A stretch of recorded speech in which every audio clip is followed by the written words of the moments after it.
ನಮಸ್ಕಾರ ಸ್ನೇಹಿತರೆ, ಇದೀಗ ತಾನೇ ಬಂದಿರುವಂತಹ ಶಾಕಿಂಗ್ ಮಾಹಿತಿಗಳು. ರಾಜ್ಯದಲ್ಲಿ ಮಳೆಯಿಂದ ಬೆಳೆ ಹಾನಿ, ರೈತರ ಸಾಲ ಮನ್ನಾ ಮಾಡಬೇಕು ಎಂಬ ಒತ್ತಾಯ. ಕಳೆದ 2.5 ವರ್ಷದಲ್ಲಿ ಕರ್ನಾಟಕದಲ್ಲಿ 2422 ರೈತರ ಆತ್ಮಹತ್ಯೆ. ಮುಖ್ಯವಾದ ಮಾಹಿತಿಗಳನ್ನು ನೋಡೋಣ. ಮದ್ದೂರು ಗಣೇಶ ಕಲ್ಲು ತೂರಾಟ ವಿಚಾರ ದೇಶಾದ್ಯಂತ ವೈರಲ್ ಆಯಿತು ಆ ಒಂದು ವಿಡಿಯೋ. ಮತ್ತೊಂದೆಡೆಯಲ್ಲಿ ಮುಲಾಜಿಲ್ಲದೆ ಕ್ರಮ ಕೈಗೊಳ್ಳಿ, ಒತ್ತಡಕ್ಕೆ ಮಣಿದ್ರೆ ನಾನೇ ಮದ್ದೂರಿಗೆ ಬರಬೇಕಾಗುತ್ತೆ ಎಂದು ಮಂಡ್ಯ ಎಸ್ಪಿಗೆ ಕುಮಾರಸ್ವಾಮಿ ಅವರು ವಾರ್ನಿಂಗ್ ಕೊಟ್ಟಿದ್ದಾರೆ. ಎಲ್ಲ ಸುದ್ದಿಗಳನ್ನು ನೋಡೋಣ. ಸಮಾಜದಲ್ಲಿ ನೆಮ್ಮದಿ ಕೆಡಿಸುತ್ತಿರುವರೆ ಬಿಜೆಪಿಯವರು ಎಂದು ಮುಖ್ಯಮಂತ್ರಿ ಸಿದ್ದರಾಮಯ್ಯನವರು ಕೂಡ ಕಿಡಿಕಾರಿದ್ದಾರೆ. ಮತ್ತೊಂದೆಡೆಯಲ್ಲಿ ಜಿಎಸ್ಟಿ ಕಡಿತ ವಿಚಾರ ಕುರಿತಂತೆ ಮಲ್ಲಿಕಾರ್ಜುನ್ ಖರ್ಗೆ ಅವರ ಪ್ರತಿಕ್ರಿಯೆ. ಯಾವ ಕಾರಣಕ್ಕೆ ಏಕಾಏಕಿ ಈಗ ಜಿಎಸ್ಟಿ ಕಡಿತ ಮಾಡುತ್ತಿದ್ದಾರೋ ಗೊತ್ತಿಲ್ಲ ಎಂದು ಅನುಮಾನ ವ್ಯಕ್ತಪಡಿಸಿದ್ದಾರೆ. ವಿಡಿಯೋ ಬಹಳ ಮುಖ್ಯವಾಗಲಿದೆ ಸ್ನೇಹಿತರೆ. ಇನ್ನು ಗೃಹಲಕ್ಷ್ಮಿ ಯೋಜನೆ ಫಲಾನುಭವಿಗಳಿಗೆ ಶಾಕ್ ಕೊಟ್ಟ ಸರ್ಕಾರ. ಇನ್ನು ಮುಂದೆ ರಾಜ್ಯದ 2,13,000 ಗೃಹಿಣಿಯರಿಗೆ 2,000 ರೂಪಾಯಿ ಜಮೆ ಆಗೋದಿಲ್ಲ. ಯಾಕೆ ಜಮೆ ಆಗೋದಿಲ್ಲ ಎಂಬ ಮಾಹಿತಿಯನ್ನು ಡೀಟೇಲ್ ಆಗಿ ನೋಡೋಣ. ಅದಕ್ಕಿಂತ ಮೊದಲು ನೀವು ನಮ್ಮ ಚಾನಲ್ಗೆ ಮೊದಲು ಬಾರಿ ಭೇಟಿ ಕೊಡ್ತಾ ಇದ್ರೆ ಕೆಳಗೆ ಕಾಣುವಂತಹ ಸಬ್ಸ್ಕ್ರೈಬ್ ಬಟನ್ ಕ್ಲಿಕ್ ಮಾಡಿ, ಪಕ್ಕದಲ್ಲಿ ಗಂಟೆ ಕಾಣಿಸುತ್ತೆ ಅದು ಕೂಡ ಒತ್ತಿ. ಇದರಿಂದ ರಾಜ್ಯದ ಮುಖ್ಯವಾದ ಮಾಹಿತಿಗಳು ನಿಮಗೆ ಸಿಗುತ್ತವೆ. ವಿಡಿಯೋಗೆ ಲೈಕ್ ಮಾಡಿ ಮತ್ತು ವಿಡಿಯೋ ಕೊನೆಯವರೆಗೂ ಪೂರ್ತಿಯಾಗಿ ನೋಡಿ. ಬನ್ನಿ ಸ್ನೇಹಿತರೆ, ಎಲ್ಲ ಮುಖ್ಯವಾದ ಮಾಹಿತಿಗಳನ್ನು ಡೀಟೇಲ್ ಆಗಿ ನೋಡೋಣ.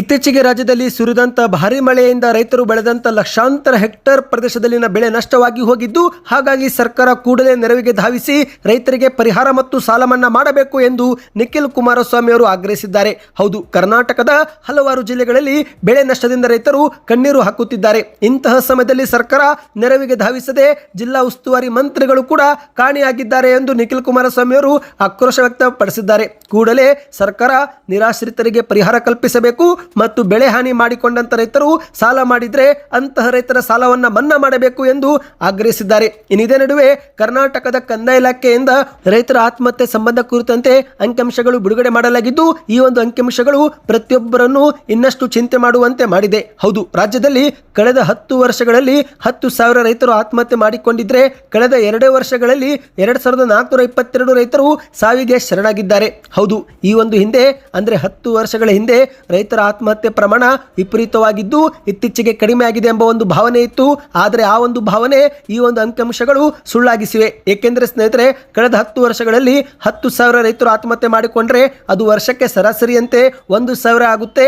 ಆದರೆ 2023ರಿಂದ 2025 2 ವರ್ಷದಲ್ಲಿ 2,422 ರೈತರು ಆತ್ಮಹತ್ಯೆಗೆ ಶರಣಾಗಿರುವುದು ನೋಡಿದ್ರೆ ಆತ್ಮಹತ್ಯೆ ಪ್ರಮಾಣ ಕಡಿಮೆ ಆಗಿಲ್ಲ ಎನ್ನುವುದು ಸ್ಪಷ್ಟವಾಗುತ್ತೆ. ಇನ್ನು ಈ ಒಂದು ಸರ್ಕಾರದ ದಾಖಲೆ ಪ್ರಕಾರ ಹಾವೇರಿ ಜಿಲ್ಲೆಯಲ್ಲಿ ಅತಿ ಹೆಚ್ಚು ರೈತರು ಆತ್ಮಹತ್ಯೆಗೆ ಶರಣಾಗಿದ್ದಾರೆ. 2023ರಿಂದ 2025 ಜುಲೈ ತಿಂಗಳವರೆಗೆ 260 ರೈತರು ಹಾವೇರಿಯಲ್ಲಿ ಪ್ರಾಣವನ್ನ ಕಳೆದುಕೊಂಡಿದ್ದಾರೆ. ಎಲ್ಲರೂ ಸಾಲಬಾಧೆ ಸೇರಿದಂತೆ ಇತರೆ ಕಾರಣಗಳಿಂದ ಆತ್ಮಹತ್ಯೆಗೆ ಶರಣಾಗಿರುವುದು ವರದಿಯಾಗಿದೆ. ಇನ್ನು 2ನೇ ಸ್ಥಾನದಲ್ಲಿ ಬೆಳಗಾವಿ ಜಿಲ್ಲೆ ಇದ್ದು ಅಲ್ಲಿ 218 ರೈತರು ಆತ್ಮಹತ್ಯೆಗೆ ಶರಣಾಗಿರುವುದು ವರದಿಯಾಗಿದೆ. ಇದೊಂದು ಶಾಕಿಂಗ್ ಸುದ್ದಿಯಾಗಿದೆ ಸ್ನೇಹಿತರೆ.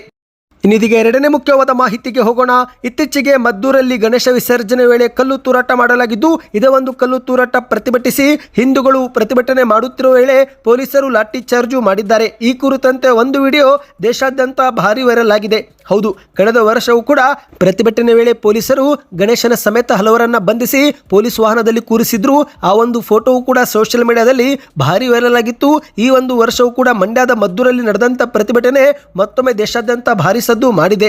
ಹೌದು ಗೆಳೆಯರೆ, ಪ್ರತಿಭಟನೆ ಮಾಡುತ್ತಿದ್ದಂತ ವೇಳೆ ಯುವತಿಯೊಬ್ಬಳನ್ನ ಪೊಲೀಸರು ಅಟ್ಟಾಡಿಸಿಕೊಂಡು ಲಾಠಿ ಚಾರ್ಜು ಮಾಡಿದ್ದು, ಪಾಪ ಆಕೆ ನೋವು ತಾಳಲಾರದೆ ರಸ್ತೆಯಲ್ಲಿನೇ ಕುಸಿದು ಜೋರಾಗಿ ಹತ್ತಿದ್ದಾಳೆ. ಆ ಒಂದು ವಿಡಿಯೋ ಸೋಷಿಯಲ್ ಮೀಡಿಯಾದಲ್ಲಿ ಭಾರಿ ವೈರಲ್ ಆಗುತ್ತಿದ್ದಂತೆ ಬಿಜೆಪಿ ಮತ್ತು ಸಾರ್ವಜನಿಕರಿಂದ ಆಕ್ರೋಶ ವ್ಯಕ್ತವಾಗಿದೆ.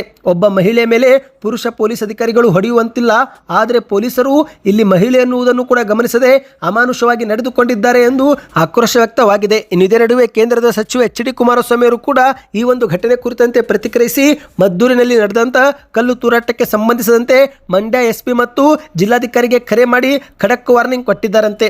ಯಾವುದೇ ಒತ್ತಡಕ್ಕೆ ಮಣಿದ್ರೆ ಖುದ್ದಾಗಿ ನಾನೇ ಮದ್ದೂರಿಗೆ ಬರಬೇಕಾಗುತ್ತೆ, ತಪ್ಪಿತಸ್ಥರ ವಿರುದ್ಧ ಕ್ರಮ ಜರುಗಿಸಿ ಎಂದು ಎಚ್.ಡಿ. ಕುಮಾರಸ್ವಾಮಿ ಅವರು ಕರೆ ಮಾಡಿ ವಾರ್ನಿಂಗ್ ಕೊಟ್ಟಿದ್ದಾರೆ ಎಂದು ಹೇಳಲಾಗುತ್ತಿದೆ. ಇದೇ ನಡುವೆ ಮುಖ್ಯಮಂತ್ರಿ ಸಿದ್ದರಾಮಯ್ಯನವರು ಕೂಡ ಈ ಒಂದು ಘಟನೆ ಕುರಿತಂತೆ ಪ್ರತಿಕ್ರಿಯಿಸಿ ಸಮಾಜದಲ್ಲಿ ನೆಮ್ಮದಿ ಕೆಡಿಸಿದ್ದೇ ಬಿಜೆಪಿಯವರು ಎಂದು ವಾಗ್ದಾಳಿಯನ್ನು ಮಾಡಿದ್ದಾರೆ. ಹೌದು, ಗೃಹ ಕಚೇರಿ ಕೃಷ್ಣಾದಲ್ಲಿ ಸುದ್ದಿಗಾರರೊಂದಿಗೆ ಮಾತನಾಡಿದಂತ ಸಿಎಂ ಅವರು ಮದ್ದೂರಿನಲ್ಲಿ ಗಣೇಶ ವಿಸರ್ಜನಾ ಮೆರವಣಿಗೆ ವೇಳೆ ಗಲಾಟೆಯಾಗಿದೆ.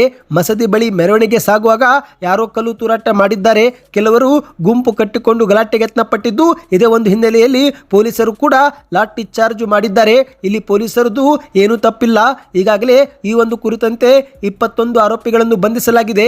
ತಪ್ಪಿತಸ್ಥರು ಯಾರೇ ಆಗಿರಲಿ, ಹಿಂದೂ ಆಗಿರಲಿ, ಮುಸ್ಲಿಂ ಆಗಿರಲಿ, ಅವರ ವಿರುದ್ಧ ಕ್ರಮ ತೆಗೆದುಕೊಳ್ಳಲಾಗುವುದು ಎಂದು ಸಿಎಂ ಅವರು ಹೇಳಿಕೆ ಕೊಟ್ಟಿದ್ದಾರೆ. ಇನ್ನಿದೇ ನಡುವೆ ಬಿಜೆಪಿ ನಾಯಕರು ಪೊಲೀಸ್ ಅವರ ಲಾಠಿ ಚಾರ್ಜ್ ಕುರಿತಂತೆ ಪ್ರತಿಭಟನೆ ಮಾಡುತ್ತಿದ್ದು, ಈ ವಿಚಾರಕ್ಕೆ ಪ್ರತಿಕ್ರಿಯೆ ಕೊಟ್ಟಂತ ಸಿದ್ದರಾಮಯ್ಯನವರು ಬಿಜೆಪಿಯವರು ಈ ಒಂದು ವಿಷಯವನ್ನು ಮುಂದಿಟ್ಟು ರಾಜಕೀಯ ಮಾಡುತ್ತಿದ್ದಾರೆ. ಸಮಾಜದಲ್ಲಿ ನೆಮ್ಮದಿ ಕೆಡಿಸಿದ್ದೇ ಬಿಜೆಪಿಯವರು. ಇಲ್ಲಿ ಪೊಲೀಸರದ್ದು ಏನೂ ತಪ್ಪಿಲ್ಲ. ಬಿಜೆಪಿಯವರು ಪ್ರಚೋದನೆ ಮಾಡುವುದರಲ್ಲಿ ಮತ್ತು ಸುಳ್ಳು ಹೇಳುವುದರಲ್ಲಿ ನಿಸ್ಸೀಮರು ಎಂದು ಮುಖ್ಯಮಂತ್ರಿಯವರು ವಾಗ್ದಾಳಿ ಮಾಡಿದ್ದಾರೆ. ಇನ್ನಿದೀಗ ಮತ್ತೊಂದು ಮುಖ್ಯವಾದ ಮಾಹಿತಿಗೆ ಹೋಗೋಣ ಸ್ನೇಹಿತರೆ. ಇದೀಗ ಪ್ರಧಾನಿ ಮೋದಿ ನೇತೃತ್ವದ ಕೇಂದ್ರದ ಸರ್ಕಾರವು ದೀಪಾವಳಿ ಮುನ್ನವೇ ಜಿಎಸ್ಟಿಯಲ್ಲಿ ಕಡಿತ ಮಾಡಿ ದೇಶಾದ್ಯಂತ ಹಲವರಿಗೆ ಉಡುಗೊರೆ ಕೊಟ್ಟಿದೆ. ಹೌದು ಸ್ನೇಹಿತರೆ, ಪ್ರಧಾನಿ ಮೋದಿ ಅವರು ಕೂಡ ಇತ್ತೀಚೆಗೆ ಆಗಸ್ಟ್ 15ರಂದು ಕೆಂಪುಕೋಟೆಯಲ್ಲಿ ಭಾಷಣದ ವೇಳೆ ಜಿಎಸ್ಟಿಯಲ್ಲಿ ದೊಡ್ಡ ಬದಲಾವಣೆ ತರುವ ಕುರಿತಂತೆ, ಸುಧಾರಣೆ ಮಾಡುವ ಕುರಿತಂತೆ ಹೇಳಿಕೆಯನ್ನು ಕೊಟ್ಟಿದ್ರು. ಈಗ ಅದೇ ಬೆನ್ನಲ್ಲೇ ಜಿಎಸ್ಟಿಯಲ್ಲಿ ದೊಡ್ಡ ಕಡಿತ ಮಾಡಲಾಗಿದ್ದು, ಇದೇ ಒಂದು ವಿಚಾರ ಕುರಿತಂತೆ ಮಲ್ಲಿಕಾರ್ಜುನ್ ಖರ್ಗೆ ಅವರು ಅನುಮಾನವನ್ನು ವ್ಯಕ್ತಪಡಿಸಿದ್ದಾರೆ. ಜಿಎಸ್ಟಿ ಕಡಿತ ಬಗ್ಗೆ ಕಳೆದ 8 ವರ್ಷಗಳಿಂದ ನಾವು ಹೋರಾಟ ಮಾಡುತ್ತಲೇ ಬಂದಿದ್ದೆವು. ಆದರೆ ನಮ್ಮ ಬೇಡಿಕೆಗೆ ಮತ್ತು ಮನವಿಗೆ ಒಮ್ಮೆನೂ ಕೂಡ ಕೇಂದ್ರ ಸರ್ಕಾರ ಮನ್ನಣೆ ನೀಡಲಿಲ್ಲ. ಸದ್ಯ ಈಗ ಏಕಾಏಕಿ ಯಾವ ಕಾರಣಕ್ಕೆ ಜಿಎಸ್ಟಿ ಕಡಿತ ಮಾಡಿದ್ದಾರೋ ನಮಗೆ ಗೊತ್ತಿಲ್ಲ. ಬಹುಶಃ ಜಿಎಸ್ಟಿ ಏಕೆ ಕಡಿತ ಮಾಡಲಾಗಿದೆ ಎನ್ನುವುದು ಮೋದಿಯವರೇ ಒಬ್ಬರಿಗೆ ಗೊತ್ತು ಎಂದು ಅನುಮಾನವನ್ನು ವ್ಯಕ್ತಪಡಿಸಿದ್ದಾರೆ. ಜಿಎಸ್ಟಿ ಕಡಿತವು ನಮ್ಮ ದೃಷ್ಟಿಯಿಂದ ದೇಶಾದ್ಯಂತ ಬಡ ಜನರಿಗೆ ತುಂಬಾ ಅನುಕೂಲವಾಗಲಿದೆ. ಈ ಒಂದು ವಿಷಯದಲ್ಲಿ ನಾನು ರಾಜಕೀಯವಾಗಿ ಮಾಡಲು ಹೋಗೋದಿಲ್ಲ. ಈ ಬಗ್ಗೆ ನಾನು ಟೀಕೆನೂ ಕೂಡ ಮಾಡಲ್ಲ. ಆದರೆ ನಾವು ಯಾವಾಗಲೂ ಜನರ ಪರವಾಗಿ ಇರುವವರು. ಜನರ ಸಮಸ್ಯೆಗಳನ್ನು ಎತ್ತಿ ನಾವು ಹಿಡಿಯುತ್ತೇವೆ. ಕೇಂದ್ರ ಸರ್ಕಾರಕ್ಕೆ ನಾವು ಏನಾದರೂ ಸಲಹೆ ಸೂಚನೆ ಕೊಟ್ಟರೆ ಅವರು ಅಲಕ್ಷ್ಯ ಮಾಡ್ತಾರೆ. ಅದಕ್ಕಾಗಿಯೇ ನಾವು ಅವರಿಗೆ ಏನು ಹೆಚ್ಚು ಹೇಳಲು ಹೋಗೋದಿಲ್ಲ. ಹೇಳಿದರೆ ಅದು ತಪ್ಪಾಗುತ್ತೆ ಎಂದು ಮಲ್ಲಿಕಾರ್ಜುನ್ ಖರ್ಗೆ ಅವರು ಅಸಮಾಧಾನ ವ್ಯಕ್ತಪಡಿಸಿದ್ದಾರೆ. ಇನ್ನಿದೀಗ ಕೊನೆಯ ಮುಖ್ಯವಾದ ಮಾಹಿತಿಗೆ ಹೋಗೋಣ ಸ್ನೇಹಿತರೆ. ನೀವು ಕೂಡ ಕಾಂಗ್ರೆಸ್ ಗ್ಯಾರಂಟಿಗಳಲ್ಲಿ ಒಂದಾಗಿರುವ ಗೃಹಲಕ್ಷ್ಮಿ ಯೋಜನೆ ಫಲಾನುಭವಿಗಳಾಗಿ ಇಲ್ಲಿಯವರೆಗೆ 21 ಕಂತುಗಳನ್ನು ಪಡೆದುಕೊಂಡಿದ್ರೆ ಕಮೆಂಟ್ನಲ್ಲಿ ಎಸ್ ಎಂದು ಕಮೆಂಟ್ ಮಾಡಿ. ಹೌದು, ಇದೀಗ ಸರ್ಕಾರದ ವರದಿಯ ಪ್ರಕಾರ ಆಗಸ್ಟ್ ತಿಂಗಳಲ್ಲಿ 21ನೇ ಕಂತನ್ನು ಜಮೆ ಮಾಡಲಾಗಿದೆ. ವರಮಹಾಲಕ್ಷ್ಮಿ ಹಬ್ಬದ ಸಮಯದಲ್ಲಿ 21 ಕಂತು ಜಮೆ ಮಾಡಿದ್ದು, ಇದೀಗ 22, 23 ಮತ್ತು 24ನೇ ಕಂತಿಗಾಗಿ ರಾಜ್ಯಾದ್ಯಂತ ಮಹಿಳೆಯರು ಕಾದು ಕುಳಿತಿದ್ದಾರೆ. ಆದರೆ ಇಂತಹ ಸಮಯದಲ್ಲಿ ಮಹಿಳೆಯರಿಗೆ ಶಾಕ್ ಎನ್ನುವಂತೆ ಒಂದು ಮುಖ್ಯವಾದ ಮಾಹಿತಿ ಬಂದಿದೆ. ಇನ್ನು ಮುಂದೆ ರಾಜ್ಯದ 2,13,000 ಮಹಿಳೆಯರಿಗೆ ಗೃಹಲಕ್ಷ್ಮಿ ಯೋಜನೆಯ 2,000 ರೂಪಾಯಿ ಜಮೆ ಆಗೋದಿಲ್ಲ.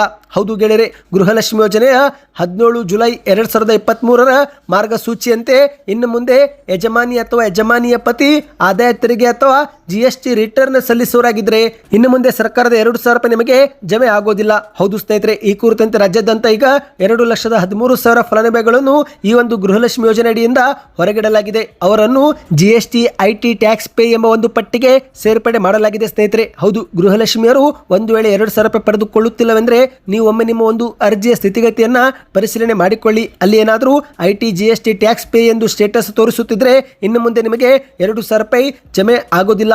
ಇನ್ನು ನಿಮಗೆ ಈ ಬಗ್ಗೆ ಸಮಸ್ಯೆ ಸರಿಪಡಿಸಬೇಕಂದ್ರೆ ಅಗತ್ಯ ದಾಖಲೆಗಳೊಂದಿಗೆ ನೀವು ಮಹಿಳಾ ಮತ್ತು ಮಕ್ಕಳ ಕಲ್ಯಾಣ ಇಲಾಖೆಗೆ ಭೇಟಿ ಕೊಟ್ಟು ಸರಿಪಡಿಸಿಕೊಳ್ಳಬಹುದು ಎಂದು ಹೇಳಲಾಗಿದೆ. ಸ್ನೇಹಿತರೆ, ಸದ್ಯಕ್ಕೆ ಇಷ್ಟೇ ಇತ್ತು. ಈ ಎಲ್ಲ ಮಾಹಿತಿಗಳು ಇಷ್ಟವೆನಿಸಿದರೆ ವಿಡಿಯೋಗೆ ಲೈಕ್ ಮಾಡ್ತಾ ನಿಮ್ಮ ಅನಿಸಿಕೆಗಳನ್ನು ಕಮೆಂಟ್ ಮಾಡಿ.